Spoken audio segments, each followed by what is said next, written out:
In the shadows of Kentucky's rolling hills lies a place where hope went to die. Waverly Hills Sanitarium. The walls still echo with the footsteps of those who never left. And the windows, well, they watch you back. This is This Real? Season 15, where we're venturing into the darkest corners of America's abandoned places. Tonight, we're climbing the death chute, where 40,000 souls took their final journey. Some say they're still making that climb. Welcome to Season 15 of Is This Real?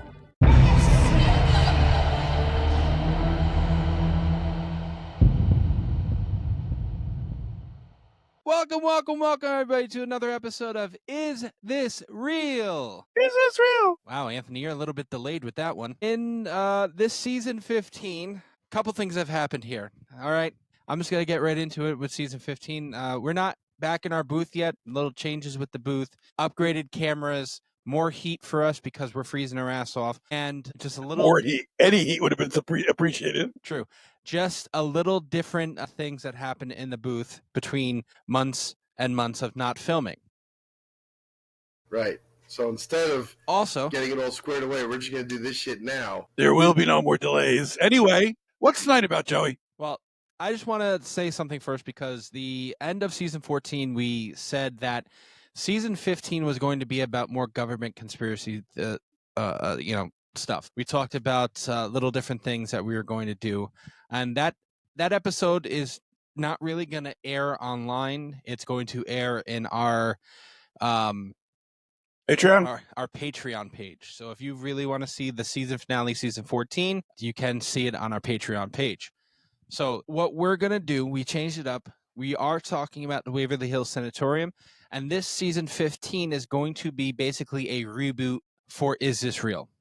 We lost our Is This Real TikTok page. That's down. So we lost a couple things. We lost a couple booth partners. West is out west. He will have his own segments each week called West's Take on the episodes. We are doing that. And so this season we are talking about abandoned places. We're going back to our roots, basically, talking about haunted abandoned places. And I am so excited for this season that I'm just really, really excited. And we are talking about the Waverly Hills Sanitarium, which we talked about, I think, in season 4?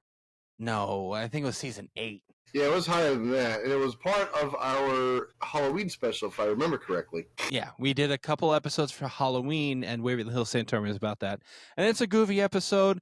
Like, if I remember watching it on that episode, you basically had everybody in the booth. Me, Pope, Tony, Big Joe, you had Cito there, you had West there, you had Roblox there, and you also had Cito's mom, Aunt Jess. She was in that episode also, and we talked, with her about it. But what we're going to do with these episodes this season is we're straying more away from the goofy and getting more serious with our episodes. And we're still going to be goofy, the assholes in which you all love and know, but we actually really want to get deep dive on why these places are abandoned and what the hauntedness is about them. And I think that should be more of our take. Like I said, it is a reboot for Is This Real? And here we go. So I think it's more like a light reboot, because I think we're still going to be the same stuff you're going to hear. You're going to hear the same kind of crazy shit.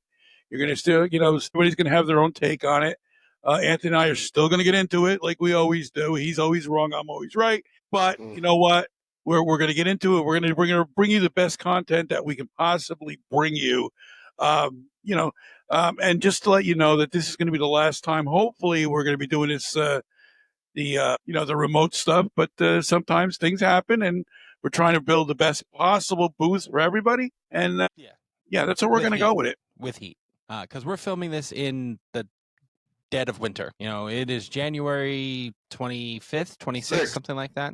And when this debuts, it's going to be like the middle of April, middle of May, and it's going to be warmer weather, and we're going to be in the booth for a couple months at that point. Yeah, by that time we'll be up. Yeah. So let me just introduce who's with us tonight. Pope Tony, say hello. I'm the fucking Pope, and I'm back, baby. Let's do this shit. Yes, We are back. Big Joe, again, say hello. Peace and hello to everybody out there. All right, so Waverly Hills Sanitarium. So what do we remember from the first episode, boys? Let's recap. So Anthony, please recap for us. So Waverly Hills, founded in 1910, it was a tuberculosis hospital located in Kentucky, Louisville, Kentucky, if I'm not mistaken, and I'm not. A lot of people fucking died there. A lot of people died there.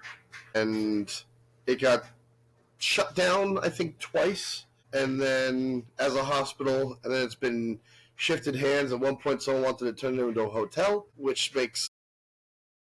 I don't think they ever really got off and running with that. I know the current owner basically wanted to turn it into a tourist attraction, and he did not believe in any of this stuff. Nothing, until some stuff started to happen to him, and he now is no longer a skeptic. He's very much on board, going down now. All you guys out there that don't know this, Waverly Hills was shut down, like Hope Tony said. The second time was shut down because of people got a lawsuit together and said you can't treat the patients that way. It's just not right. They have these tunnels underground, and one of them was called the body chute. And why they did it that way was because they didn't want the current residents to see the dead people being pulled out of there at a record number. And, the town folk got a hold of this and said, no, this has got to stop. And the second time they shut it down permanently. And that's where we're at this point. And then, it's just crazy stuff that goes on. It's probably the most haunted mental hospital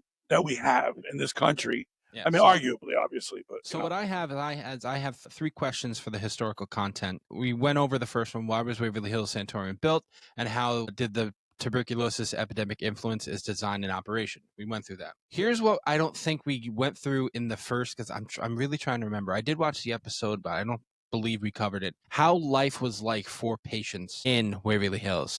I guess they had... I have it right here. Oh, okay. I was going to say, they have whatever comforts they can of their time. You know what I mean? Like, obviously they didn't have like a TV, but I think they had like a radio for them. As a matter of fact, when I did the research for this in the last episode, I even ran down, I think I found out how much food the hospital turned out every day to keep everyone fed. Like, there's a lot of details about... Yeah, there's a lot of details of like how Waverly was operated. Well, here's this. Ready? Life for patients at Waverly Hills Sanitarium was often painful and full of suffering. The sanitarium was a hospital for tuberculosis patients, and many have died there from the disease and its treatments. The treatments were surgical procedures. Patients underwent brutal procedures such as having their lungs surgically resected or having muscles and ribs removed from their chests. Archaic medical practices. Patients were exposed to extreme weather conditions and subjected to archaic medical procedures. And then they have something called balloon implants, where balloons were surgically implanted in patients' lungs to expand them. Mm-hmm. And then they went through quarantine. Patients were kept in secluded spaces during the contagious nature of tuberculosis. The sanitarium was self-sufficient with its own food, animals, and post office. Other aspects of life: patients were sometimes forced to endure slow and agonizing deaths. The sanitarium was also took in the severely mentally handicapped, and the children's pavilion for sick children and the children of tuberculosis patients. So that is what life was like for the patients there. Yeah, and because it was located in Kentucky, there's no shortage of mentally handicapped people. So it was very busy. Well, I don't know about Kentucky, that, but maybe the one senator they got, about the only one I can see now. But you got to understand how this thing came about. The guy that bought the property built it because he wanted to have a school in that area for his kids to go to, and then it just grew from there. But as time went on, there were no rules. There was like you said, archaic ways of doing things, but it wasn't archaic to them. They could do whatever they wanted. There was no there was no oversight of all of the medical procedures. When a doctor said, look, I got to put a pin through your eye to cause a lobotomy, people were like, okay, you know what you're doing, so you're the doctor. And then it built up over time how they were being treated and mistreated and the horrible deaths that were going on. So there's no reason, there is a reason why the place is haunted, because, the stuff that went on to these poor people was it was mind boggling. And luckily they stopped it. And I believe we talked about in one episode, I believe it was about the ghosts. In one of our ghost episodes, we talked about how really high pain and emotion can attract a spirit, if you believe that, Yeah. to stay in a place. I forgot Negative energy. what episode that was. I know that was early on, but it was probably one of our things. But here's a question that I have, and this is the last question for the historical context. How did the body chute come to symbolize the darker side of Waverly Hills? Because it was It's they were called a doing body it. chute. Yeah, I mean, they were doing it behind people's back.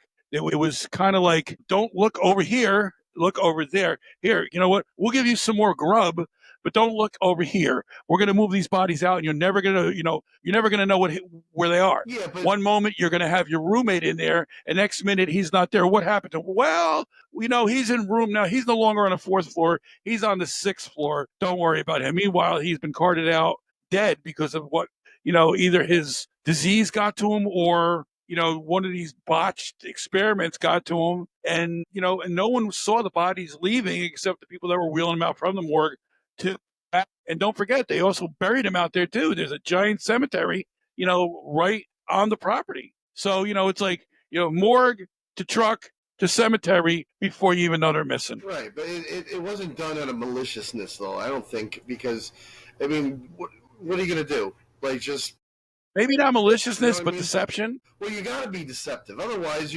I think one floor was a bunch of kids. We don't need that. It's not like you can do arithmetic and like point out the window like, how many bodies? Huh? If he buried 6 corpses, how many are left? Like, they're not doing that. They're going to keep this shit as cheery as possible because people are dying left and right. Well, and I also think Anthony has a point too. It's called the body chute. And when that has a name like that, when something, it derives a negative connotation right off the bat. Right. I mean, if it was like, you know what? I'll tell you why. It makes it sound like it's something evil. It makes it sound like the body chute was something that they placed the body on. They pulled a lever and no one cared about. Like, the body just slid and it just crashed and there was no respect taken. But no, it's just like a tunnel that's underground. Yeah. Don't forget, you also had the one nurse who hung herself, and I believe it was room 512 or something like that. They walked in and she was, swinging in the breeze, and they didn't expect that. So that's also. I looked into that. That's not accurate. I mean, what's accurate? Well, there's the legend that a nurse killed herself, and with the legend, there's no reason, or rather, there's multiple reasons why she did it. Like, there's no set. Like, one story is that she was passed on a promotion. One story is that she couldn't take it anymore. Like we saw during COVID, there was a couple of doctors who killed themselves because they just couldn't take the death and depression all day. There was another story where she got knocked up by a doctor, and the doctor wasn't going to do it, and she hung herself. But, like, there was no fixture in there in which to hang herself with. And then, like, there's another story of someone who jumped off the roof for the same reasons. Like, well, let me ask you, I think the story originated from a patient, and they're like, right. let's look into it, and then they found nothing. What's that? What is that one saying that what's his face had on his TV show on HBO? When the legend becomes fact, print the legend, or something like that. When the legend becomes big, you print the legend. You push that off as fact now because it sounds better, or because it whatever. So clarify this for me though. Did this happen? Did a nurse kill herself, or it's just lore? I don't think there's any substantial records of that happening. But again, during a time where people are lying about shit anyway. You know what I mean? Like, it's very plausible for saying, okay, no one talk about this shit. It can't be proven. Right, exactly. Well, yeah, the next segment I have for questions is the paranormal reputation of the Waverly Hills. Mm-hmm. And here it is. So the first question is, what's the most famous ghost stories associated with Waverly Hills and how credible are they? Most of them don't have, besides, I've done the research, besides literal firsthand take and maybe from the Ghost Hunters TV show, there's not a lot of video or actual physical evidence of this stuff happening. But here are the most famous ghost stories. So you have Timmy, the boy who died from falling from the roof of the children's pavilion. Some say he plays catch with the visitors, rolling balls back and forth. Then you have the nurse, in which we talked about. Then you have the man in white, a mysterious man who some say drifts through the corridors late at night. Room 502, A room in the rooftop chambers that some say was the site of a nurse's suicide, which would be the nurse. The hearse, a hearse that some say appears in the back of the building, dropping off coffins. The woman with bleeding wrists, a woman who some say cries for help. You have footsteps, you have smell of cooking, and then you have the smell of fresh baked bread. These are all ghost stories and at least the most famous ones that have come out of Waverly Hills Sanitarium. Now, I know on YouTube there's various people that have been there, and they're doing their investigations. YouTube, again, I kind of tend to not believe 90% of what YouTube is bringing these days. Has anybody documented, other than the ghost hunters when they were rolled, that ball was rolling around seemingly on its own? I don't know if there was wind behind it, but that's the only thing I've ever seen as far as I mean, don't get me wrong, you're not going to catch my ass walking in there at night or during the day. There is one more, and I believe we talked about him in the original episode, but we never got the origin story. We just said, here's some pictures, and that's it. It's called The Creeper. And no, I'm not talking about Anthony. The Creeper, the most famous ghost story associated with Waverly Hills Sanitarium is The Creeper, a dark, shadowy figure often described as crawling on the walls and ceilings, said to be a residual energy from a patient who underwent horrific experimental surgery, leaving them contorted and mangled. Some believe it's a demonic entity feeding off the despair within the building, causing an overwhelming feeling of dread to those who encounter it. Key points about the Creeper: the appearance, he describes dark, shadowy figure, walls and ceilings. The origin story, like I said, it's severely disfigured and like kind of, and the pictures in which you see, like some people have the quote unquote pictures of the Creeper. It's nothing really significant. Like you see something like a shadow. There's nothing like, oh, you see a body or you see something really disfigured. There's no real like gotcha moment with this ghost story. Right. I seem to find that to be, that's probably some of the most, with Waverly Hills. There's really not a lot of documentation out there other than people's stories. And other than ghost hunters. Yeah, okay. You're right, but nothing there. Like it's a abandoned sanatorium, right? Those two words should not belong next to each other because it just puts a creepy feeling automatically. And not just it's not just a sanatorium. It was one that's now it's 115 years old. It has history. And it has secrets. And a lot of that just makes it a perfect, crock pot of just, spooky shit. Anyone who tours there is going to come up with a story.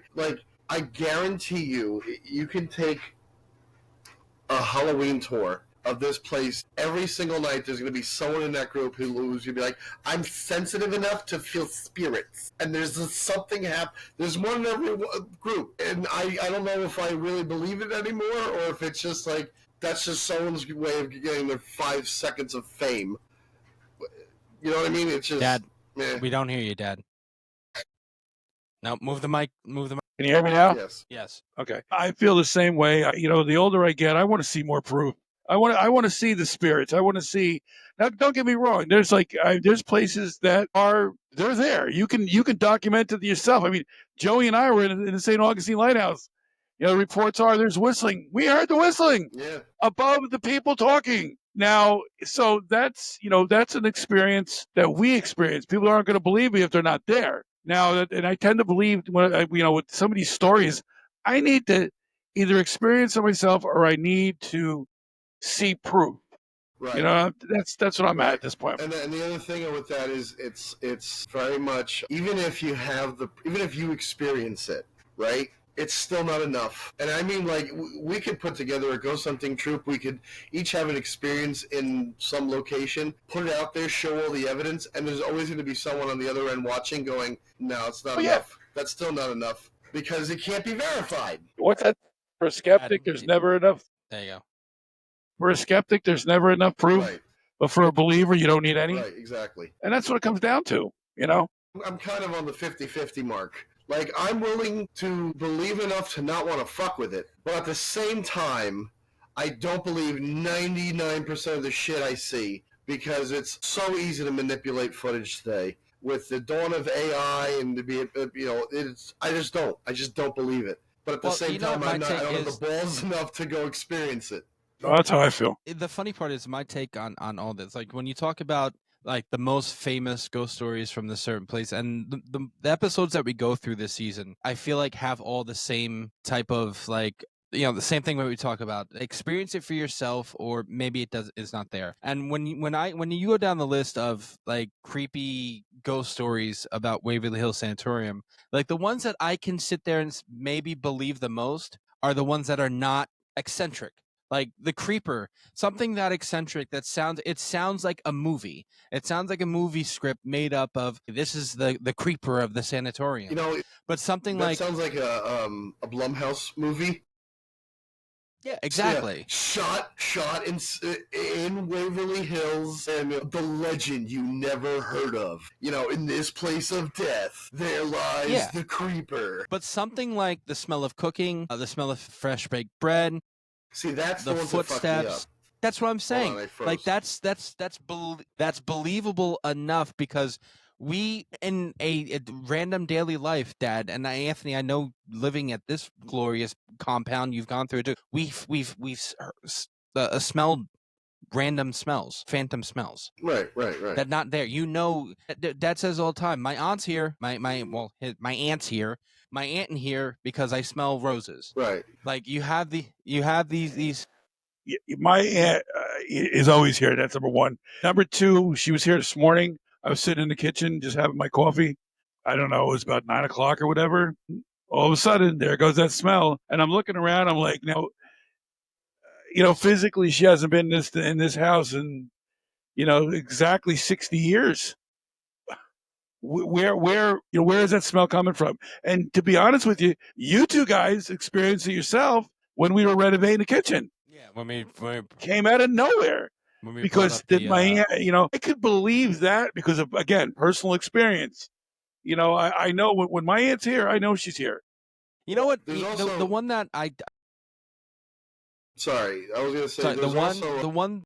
Go ahead, Joe. Just go ahead. The one that messes me up, besides Timmy, which I think is ghost children, always scare the hell out of me. No, they scare the fuck out of me. Ghost children scare me. I know, Anthony, they do something different for you, but ghost children scare me. You mean I could touch them? It's not illegal.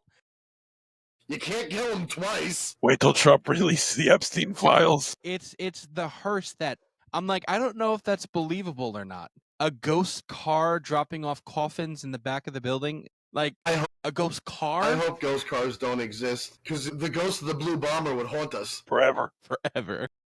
For you people that don't know, I had a blue Dodge Caravan that basically Al Bundy would be proud of. Yeah. I never.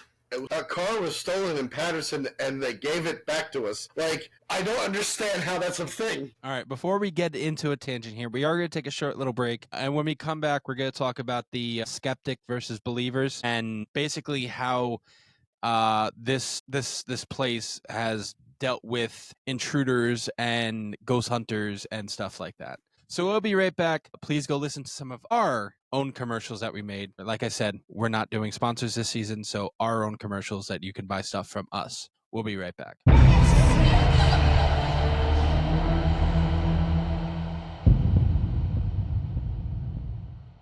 Hey, fellow truth seekers. Want to take your love for the Is This Real podcast to the next level? Check out our exclusive merchandise line designed for curious minds like yours in mind. From comfy tees and hoodies to stylish mugs and accessories, our merchandise is the best way for you to show your passion for unraveling the mysteries of the fucking universe. Visit our online store at isthisrealpc.com and gear up to explore the universe in style. Don't just listen, wear your curiosity with pride with Is This Real podcast merchandise.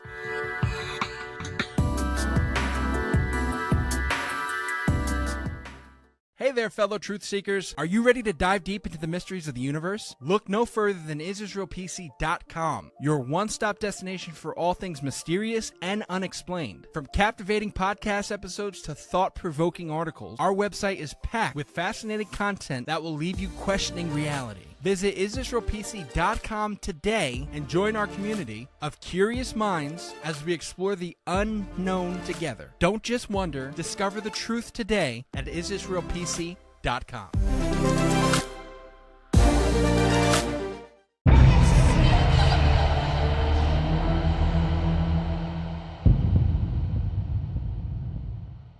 And welcome everybody back to our Waverly Hills Sanitarium episode and our first episode, season 15. We've been here for 15 seasons, gentlemen. Can you still believe that? Yeah, I can. Yeah. It amazes me that we've been here for 15 seasons. You know, when you reminisce about how many seasons you had, you got to reminisce how many people you had. And you know, I mean, we're still up for, you know, we still got the three of us, and I know somewhere out there is Zito and Josh, and then we got the, you know, it's still all the same characters. It's just that they're just going to be doing a lot less, I guess, because now, you know, everybody moving around the country and doing whatever you got to do. It happens, you know what I'm saying? Yeah, well. All right. So as I was saying at the end of the first half, the second half, we're going to be talking about the more current, like, exploratory aspects of Waverly Hills and how people go there and try and, you know, basically jump the gates and try to ghost hunt and without permission, stuff like that. It's going to happen. It's going to happen. And like, what do you think besides, you know, I mean, it's not really besides, but like, what do you think draws all these paranormal researchers and these trespassers, if you will, because that's what they are, to the site? I mean, I know we talked about all the ghost occurrences. Do you think that these occurrences are enough to draw that many people to that site, or is it more hype than anything else? It's more reputation. It's like anything else with, you know, if you tell me, you know, you go here and there's going to be, I don't know, you're going to have a ghostly experience and I'm into that, I'm going to go. And there's no shortage of people that are constantly looking for ghostly, and then you got dedicated channels like the Travel Channel, which, I don't know, doesn't study anything about traveling anymore. It's all paranormal, and people want to be part of it. Don't forget, it's like a good horror movie. You want to be scared, but the problem I got with these same people, they want to find these ghosts and the goblins and everything else, but then when they do find them, they go running out of there with their hair on fire because they're, you know, like freaking out. Oh, I was touched. Well, you know what? Don't seek it out if you don't want to be touched. So the answer, in my opinion, is they seek this stuff out because of the reputation of the place. And let's face it, the stories are, you know, there's a ton of stories. And Anthony? I'm in the same boat. I think it's all because it's the name Waverly Hills Sanitarium. First of all, it's a creepy name right off the bat. It's an abandoned insane asylum and tuberculosis hospital, and it has its myths and legends, and, you know, there's so many things that it's been built on through the years, because it's changed hands. At one point it was supposed to be a prison, then that got shut down, and someone wanted to turn to a hotel, that got shut down. And then it becomes that idea of like, well, there's got to be something haunted and fucked up with the place because no one can do anything with it. It's money. It's the reputation of overcoming that, because I don't know how you would advertise unless you were doing it like, hey, come stay at the Waverly Hills Hotel. You're playing into the it's haunted idea. If you're trying to turn that into like a Marriott, it's not going to fucking work. You're not going to get over that hump. So it's reputation, it's thrill seekers, and like I said in the first half, we have people who, unless they are touched or they experience it themselves, no evidence is going to convince them. They have to experience it. And the only way to experience it is to go there and experience it. So do you think, this is both of you again, do you think modern tours and investigations really have bolstered its reputation? It's not, is it more of because as we've been saying, there's not a lot of evidence. Like there's you could probably find some stuff like with ghost hunters and stuff like that, the little stuff we have, the half man that walked through the you know, we've seen that evidence. But is it the modern tours? Is it the, like I said, more investigations that's really bolstered its reputation? Or is it because ghost hunters went there? I think it's a combination of both. It's 50-50. I mean, I was just reading about this in, where'd it go? Let's see, 2007, right? 2007, they had a concert there, Sounds of the Underground. It was a heavy metal concert. You know, it's now you associate with that element. of, and everyone knows, the devil, metal, heavy metal, rock and roll, spooky shit. Like, Two spooky shits.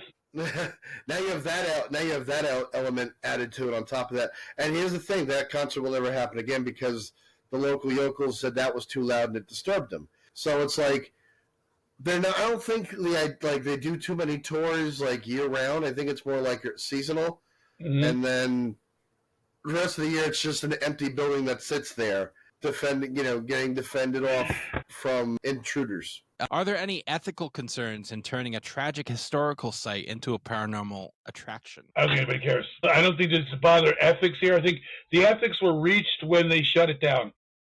There's nothing you're going to do to this. How do you say it? You're gonna make a mockery of it, maybe. To the people that are long gone there, the people that won the lawsuit. They got the people out of there. They shut it down. I think as far as ethics are concerned, I mean, unless you're the head of the ghost union and you're afraid that the ghosts are going to get PO'd or pissed off or whatever, I don't think there's any ethics involved here. Look, there's plenty of examples where you can see an ethical argument against something. Like, take something like the Titanic. Like, there is that argument of like, well, if we had the technology, could we bring it to shore? And a lot of people are like, no, it's a gravesite. Let it stay there. Let it be buried there. And then you have like 9/11. The two towers fell, 3,000 people died, and like we put up a brand new building there a decade later, and because commerce exists. You have that was a major place, and we did a lot of world trading, and we needed a place to do that. So even though it is a gravesite, call it what it is, there's still a building there that operates day to day that has nothing to do with that idea, other than just being in that spot. I mean, they sequestered the corner for the fountains and the footing, and they said this is a place where you can go and pay your respect. But like, I got to be on the 14th floor to conduct a business. It's right. It's a thing. And in a case like this, there's no ethical question here. There's no one who's like, my grandpappy died there, and none of it must be reserved. No one's doing that shit. It's just a spooky place. Spooky places. In an aspect, though, can you sit there and say that not a lot of people are saying that because one of how long ago it was shut down and how many basically generations have passed since it's been a full-use tuberculosis center or full-use hospital? I don't think I'm following the question. Like, it shut down years ago, right? Yeah. Like, it hasn't been a hospital in I don't know how many years. Long time. Can you sit there and say that maybe no one is using it as like an ethical, or people don't look at it as a graveyard per se because it's a hospital? Like, if a normal hospital shuts down now, like, people are not saying, well, you can't sit there. My grandpappy died there. No, your grandpappy's buried somewhere else. You know what I'm saying? Right. Like, he's buried in a graveyard somewhere else. Just because they died at that place doesn't make it an ethical dilemma because they died there. I'll give you the perfect argument about here. It was a hospital that did experimental treatment. That in and of itself is not an evil thing. So there's nothing that is going or should be taken as like people were captured against their will and experimented on and forced to do things and held down. That's what like the buildings in Auschwitz are like. Like, that's a place where people were taken as prisoners and something evil was done to them. What happened at Waverly wasn't evil because they were trying to fix the tuberculosis. And because of their time, the medical ignorance, they were trying anything to make it work. Is it fucked up that those experiments happened to people? Yes. But it's not like it happened in like places like Auschwitz where there was no option and you were being tortured. I think the only way you can sit there and say an ethical problem would be if they were to go into that cemetery and dig it up or trample that cemetery, desecrate it. That to me, that's ethical. Anything you deal with the dead, you beat up the dead or whatever. This is not beating up the dead. This is just, Well, you're talking about the burial site, and you're talking about the place that you physically died. Right. There's many, like, again, you have hospitals, you have nursing homes where people sit there and die, and once those hospitals run out, or the hospital moves to a different building, people don't sit there and, oh, you can't use this as different as something else because that's where they died at the hospital or they died at that nursing home. People don't care where they died, they care where they're buried, and that's what I think can be attributed to this also. Right. Well, All right. Anthony did bring up Auschwitz. They did die there too. So, but then again, that was really under the guise of just horrific conditions and Well, yeah, but at the same time, shit. they were also they were taken from their homes. They were put on a train. They were taken somewhere else. Right. Like, this was a camp held to captive. Let's call it what it was. captivate It was a torture chamber. That's just what it was. Yeah, exactly. Mhm. So I do have a couple more questions. How much, and this is the skeptical versus believer perspectives. Mhm. So let's get into these questions, which I like. I love these type of questions. How much of the reported paranormal activity can be attributed to psychological factors like suggestion or fear? 99%. Yeah. You think it's a 90%, Dad? You in that range of high compared to actually it being paranormal? I'm not going to give you percentage-wise because, again, I've never stepped foot in that place, so I can't say what is ghostly and what isn't. Going back to my previous comment, unless I see it, unless I experience it, I got to just take it with a grain of salt.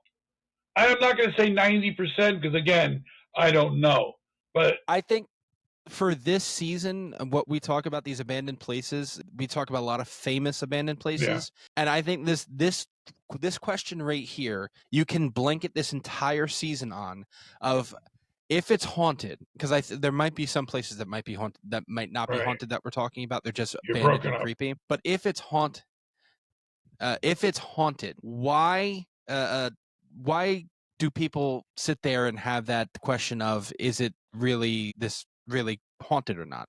Like the whole factor of the fear to suggestion. Like, is it this because these places are so famous and people want them to be haunted? Yes. Or is it really happening? No, it's because people want it to be haunted. I mean, look at any place. If it's famous enough to have an attraction, then I would think out of all the people who know about it, only 1% of people actually been to the whatever place it is. You know what I mean? Okay, Waverly Hills is known around the world. It is very famous as a big haunted asylum. How many people know it versus how many people have actually stepped foot on the property and experienced it? It is 99% to 1. You know what I mean? Like, so the legend is what, percolates, and that's what goes around, and you only have like 1% of people who've actually been there to experience it, and how many of that 1% actually experience something? Right. No, I agree with you. I mean, but do you take more into account where people's opinions, like ghost hunters who've been there and recorded some type of activity that was there? Do you sit there and go, hey, well, I mean, look, they have this, maybe was it haunted?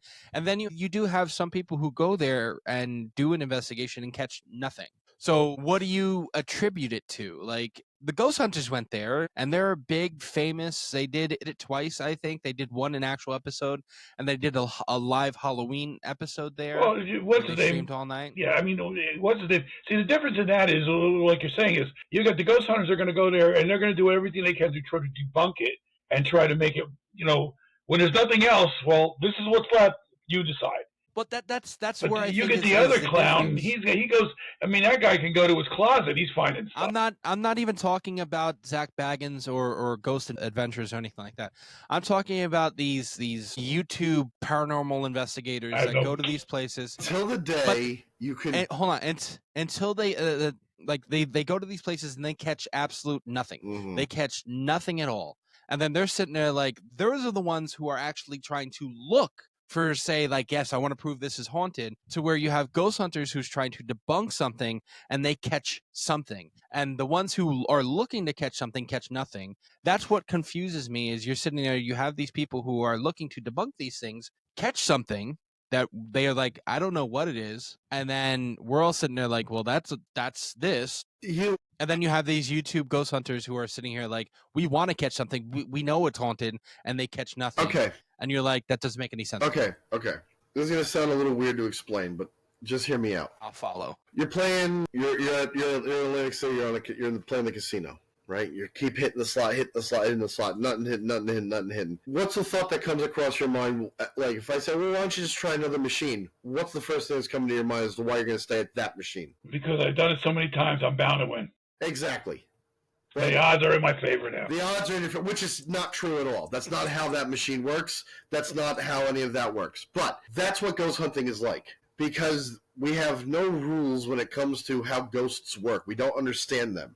We want to think we do, but we actually don't because we have no way to quantify any of the information that we can obtain through video or evidence or EVP, whatever, right? We can't study it like we could study anything else. So we don't know the frequency of how often a ghost will show itself versus how many it won't show itself. And sometimes you get lucky and sometimes you don't. And that's the thing with a lot of the ghost hunters who don't catch something. They go out and because eventually they think, oh, I'm going to catch something. The odds are you're probably never going to catch anything because you have no control over when this thing is going to show itself if it ever does. Right. Like we know of intelligent haunts and we know of residual haunts. And I love how it's like, oh, it's like a tape recorder. It just rewinds the same thing every day. Well, it doesn't do the same thing every day. It does it whenever it wants to do it. It just happens to be the same thing it does. Right. That's it. Like, because at that point, I'm sitting there like, well, if it happens the exact same time every day, then you have a chance to study it because you can predict it. But ghosts are not something that you can predict. Nobody can. So you can't make up any rules and say, oh, I know this time I'm going to catch something. You're not. All right, so the final 3 questions I'll do where we'll end this, and these are broader reflections, and I'll just give it rapid fire if you guys want to do that, or do you want to do one by one? Rapid fire. Okay, rapid fire is, why do abandoned places like Waverly Hills fascinate people so deeply? How should we balance preserving history with the allure of paranormal tourism? And after learning about Waverly Hills, do you believe it's haunted, or are the stories exaggerated? So, Anthony, I'll start with you. Real quick, what was the first one again? First one, why do abandoned places like Waverly Hills fascinate people so deeply? Because people want to be scared. People want to live a movie. People just can't enjoy, some people can't enjoy the feather. They need to use the whole chicken. You know what I mean? It's just what. So, what's the second one? Oh, something about keeping, integrity? Yeah, integrity. How should we preserve history? How do we balance preserving history with the allure? Always hurts me. How should we balance preserving history with the allure of paranormal tourism? You charge for a tour. That way you can upkeep on the fucking maintenance. That's a brain dead question. How do you balance, if you want to tour the haunted building, give me $5 so I can make sure the fucking thing doesn't fall down. Look, it's still standing and you get to have your little ghost tour. This is Economics 101. What's the third question? After learning about Waverly Hills, do you believe it's haunted or are the stories just exaggerated? I don't know. I really don't, because I've seen spooky shit online where people are I was just going through my photo. I took the tour, I was looking for ghosts, and I found something. I'm like, okay, but they're not frequent when it comes to Waverly Hills. So I think the less evidence, the more inclined I am to think that could be something going on, something spooky. But I don't know. I would believe in Timmy, the little ghost boy, over something like the creeper or the nurse who hung herself. Anthony wants to be the only creeper. Like that I would believe, because kids did die there. And, okay, one of them stuck around. That just seems plausible versus, some spooky, dark demon shit from hell, which is making a already scary place even scarier. All right, Dad, same questions. You want me to go over the questions? Yeah, give me the first question. Why do abandoned places like Waverly Hills fascinate people so deeply? Why do you go to a movie? Why do you go to a horror movie? Like Anthony said, to be scared. You're going to go to be scared. Word of mouth is going to get better and better and better. And also it comes to the attraction where people can control it. They can control how the freight goes in. In other words, I can bring my ghost hunting equipment in, and I can pretend I'm Jason Hawes, and I can do this, and I can do that, and I can pretend what I'm going to see, or I can go and maybe that place, that room is supposedly haunted. You know what? I don't want to go in there. I'm going to go over here. So I got that control over what I can be haunted about, what I can be frightened from. So people like that idea. I mean, I love being frightened. If I didn't think I was going to be frightened, I would never got married and had 4 kids. But the thing is, this is what attracts people. Being afraid, being scared, supposedly of the unknown, but we don't know, That's my take on that. Second There question. are unknown unknowns, and there are No, unknown no. knowns, and there are no knowns, and then there are unknown unknowns. Things we do not know, we know. All right. How should we balance preserving history with the allure of paranormal tourism? Well, that's simple because, again, if you have a place that's haunted or supposedly haunted that is privately held, that should be open to the person that owns it to, does he want to keep it to himself? Would you buy a supposedly haunted building and just sit there and go, it's haunted. I have a haunted building and it's mine. You can't see it. Nah, nah, nah, nah. Or are you going to try to turn it into some kind of cash? As far as the government's concerned, I mean, Day Mansion over here in Wayne, rumors are it's haunted, but it's federally it's protected by the county, and the tourism is controlled, and you can go in there and you can see it, but you're not going there looking for ghosts. That's the difference. You're going there looking at the history. You're going to. In other words, the owners are what makes the difference here. All right. Third question. And the last one out. After learning about Waverly Hills, do you believe it's haunted, or are the stories exaggerated? When it comes to hauntings and ghost stories, exaggerated is the word you should use because everything is exaggerated. And like what Anthony said before, these people, these ghosts, if there are ghosts there, do not command performances. It's not like they're going to go in there and so they're not show ponies. Right. You got to take with a grain of salt what somebody tells you, unless they come back and you have video or photo, and you look at that photo over and over again and say, well, you know what? Okay, this is the situation this photo was taken in, like with ghost hunters when they had the little rubber ball and then the ball was floating around. That I tend to believe. Now, that could have been production shit. Who knows? But I'm seeing it with my own eyes. Now, I don't personally think that at any given time you should just blindly believe stuff like that because, again, I need proof. If I'm speaking for me now, not for anybody else, I need evidence. Having said that, if you said to me, hey, Dad, you know what? Here's a video camera. Spend the night in Waverly Hills. I'm going to tell you where to get off at. There's no way I'm going to do that because even though I don't have evidence that it's haunted, I do not want to take that chance of me being in a building and getting myself frightened. I want to be frightened, but I want to be frightened at a distance. You know what I'm saying? I don't mind going into a house that's might be haunted or whatever, but I'm going to make sure that the exit signs are lit. All right. Damn right.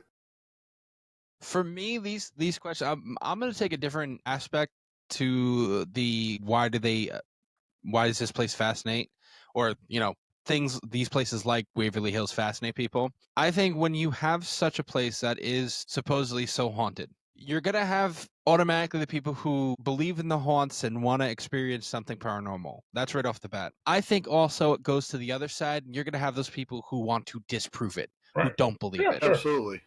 You're going to have those people who say, fuck that. That's not haunted. Ghosts don't exist. And I'm going to prove it. And they're going to go there and they're going to try to disprove it. Just as well as the people who are trying to prove that there is. I have a perfect remedy for a person who's a skeptic. Give them a camera and tell them they have 24 hours to search the building out alone.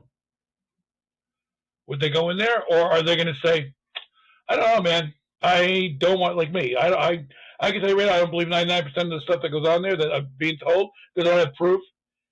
But I'm not brave enough to say I'm going to go in there overnight and challenge that theory. There's no way that would ever happen.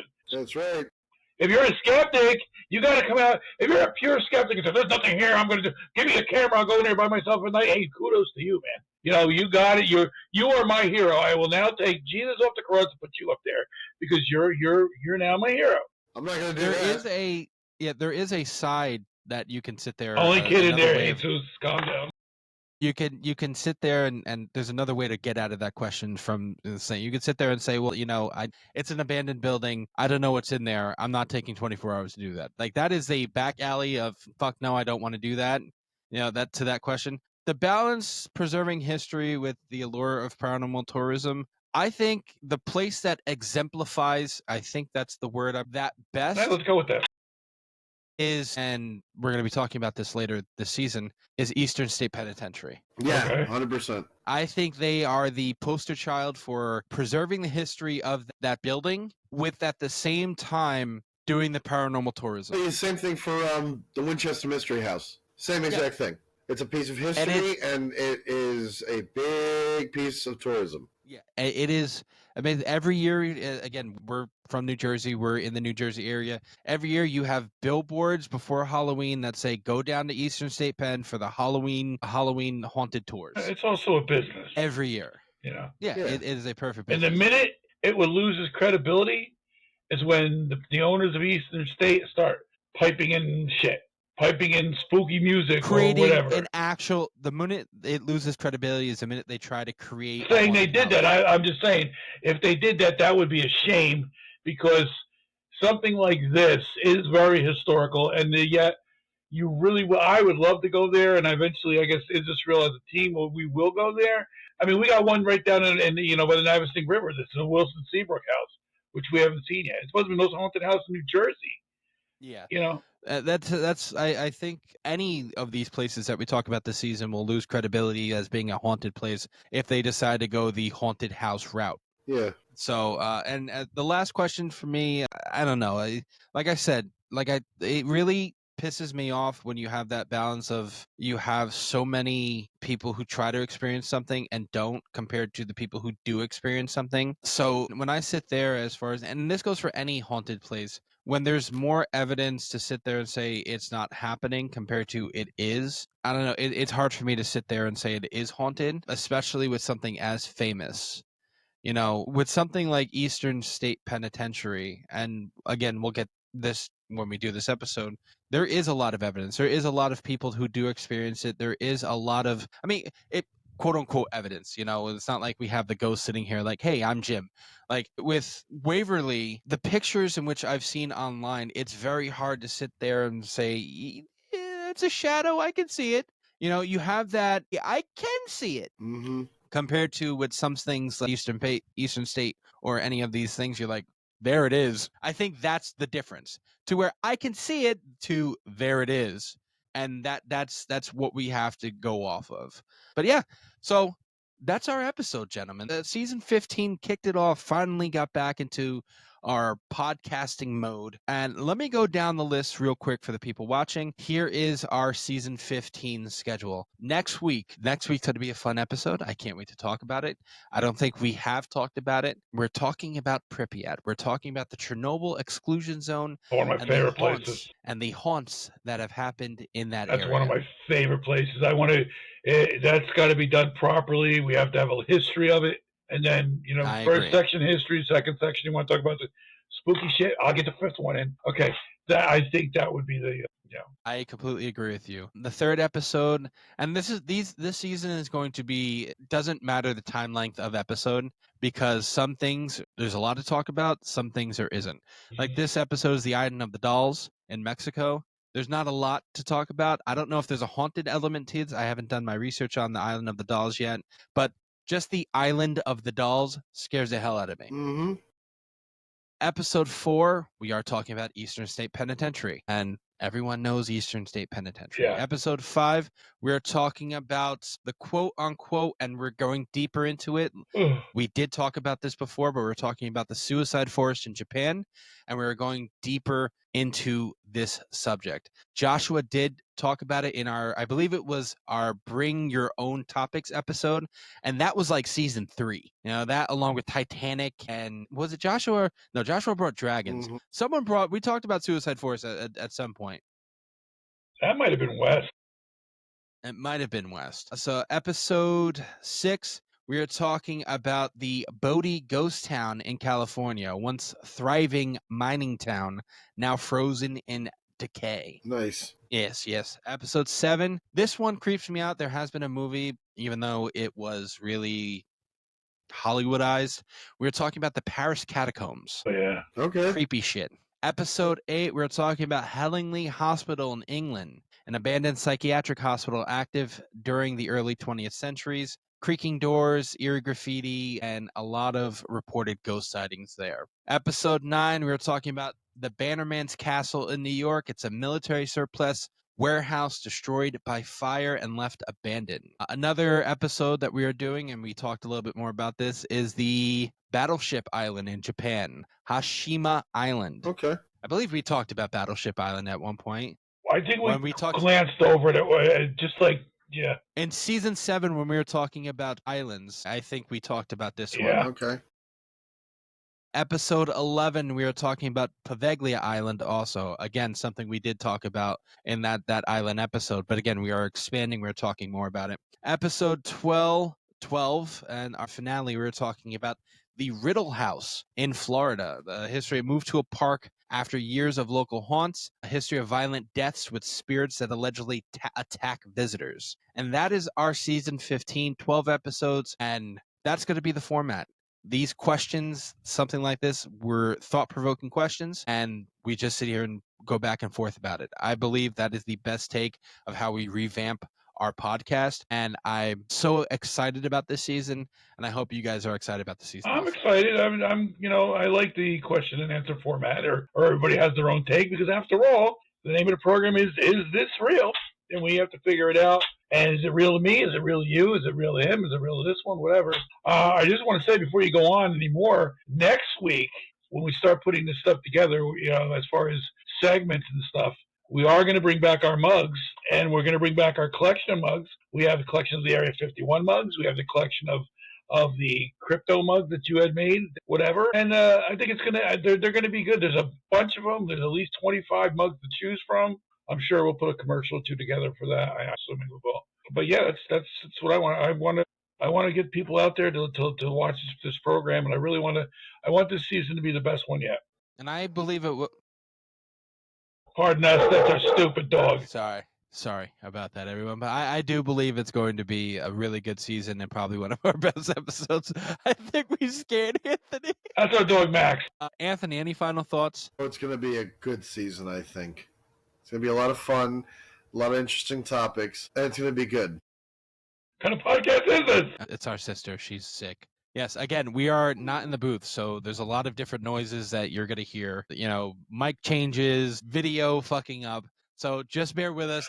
We're going forward or backwards here. I'm not sure. Next week, when we go back into the booth and we talk about Pripyat, we are going to be in the booth, okay? And I'm excited for Pripyat. I really am. I'm excited for the heat in the booth. All right. Thank you, everybody, for joining. Boys, say goodnight. Adios. Good night, everybody. We'll catch you next week again for the Pripyat episode. Please return. And again, go follow us on all of our social media. We do have a new TikTok page. Is this real?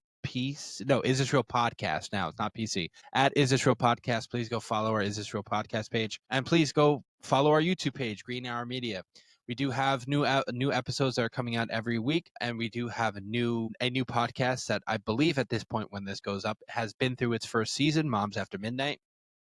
And there's definitely a lot more stuff that's coming from us this year in 2025. Well, Anthony and I, our podcast coming up soon. Yes, Anthony and Dad are hopefully by this time this episode debuts, Hero of the Stupid will be debuted, and it's gone through its first couple episodes, and we might have more air control podcast out. I don't know. That's just a little teaser because there's a lot of stuff happening in Jetland. Just saying. Hey, it's the off season. We win the off season. That's true. All right. So thank you guys for joining us. And please, again, follow our social media, and please sign up to our YouTube page and our Patreon.